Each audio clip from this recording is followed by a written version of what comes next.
আমার বন্ধুগণ, আমার ভাইয়ারা, আল্লাহ পাক ডাক দিয়ে বলেন, এ কোরআনুল কারীম যে মানুষের উপর নাজিল করে দিলাম, ওই মানুষের দাম আমি আল্লাহ পাক বাড়িয়ে দিলাম।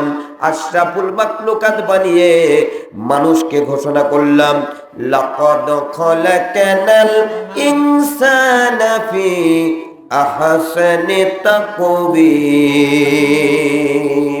আমি মানুষকে উত্তম শাসিতে সুন্দর করে তৈরি করেছি। জোরে কোন সুবহানাল্লাহ।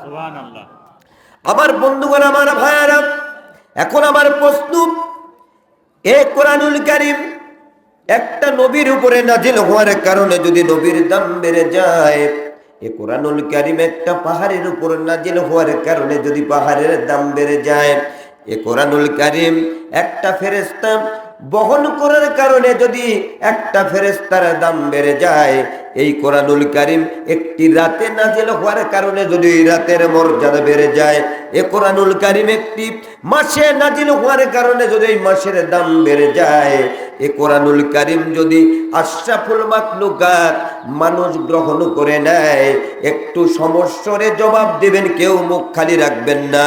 সবাই বলেন তো, এই মানুষের দাম বাড়বে কি বাড়বে না?